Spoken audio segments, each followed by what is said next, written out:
Fox declined to interview President Joe Biden for the Super Bowl. Both the White House and Fox News will ultimately take the moral high ground. The President of the United States conducting an interview with the network airing the game is one of the more recent Super Bowl Sunday customs. However, it didn't occur this year. Fox, which broadcast the Super Bowl on Sunday, did not interview President Joe Biden. Did Biden miss an opportunity to address the American people? Or did he make the right decision by declining to speak with a network that frequently criticizes him and his presidency? Biden left Fox, or did Fox cut him off? I'll get to all of that in a moment. But first, let's ask if anyone even cares.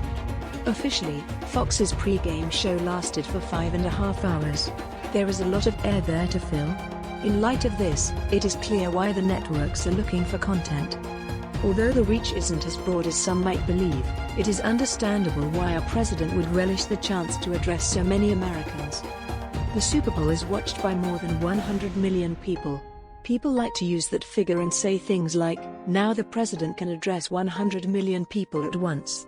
However, the pre-game show isn't actually seen by nearly as many people. Usually, that figure is in the 20 million range. Although admittedly a significant amount. Do you really want to hear from the president, any president, on healthcare, immigration, or anything else that doesn't involve football if you're a big enough football fan to watch 5 hours of a Super Bowl pre-game show? President George W. Bush was interviewed by CBS sportscaster Jim Nantz for the first presidential Super Bowl interview back in 2004. That 4-minute interview wasn't meant to be, nor was it meant to be a hard-hitting one. Bush and Nantz spoke about the Super Bowl's hosting in Houston, how it had essentially become a national holiday, Bush's plans to attend the game, and which team he was supporting. The one challenging query directed at Bush concerned the use of performance-enhancing substances in sports. Later, during the Obama administration, journalists from the network's news division took over the interview, and the topics of the questions alternated between sports and important issues. Many cite the 2014 Fox interview between Bill O'Reilly and then-President Barack Obama as the moment the interview started to become more political.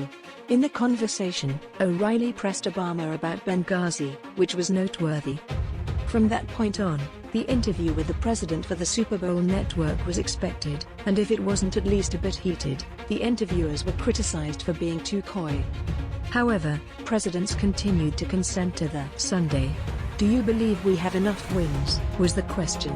That's today's latest news. Don't forget to subscribe, like, and comment so that this channel can continue to exist. Thank you for listening to the end and I hope it's useful. Sunday.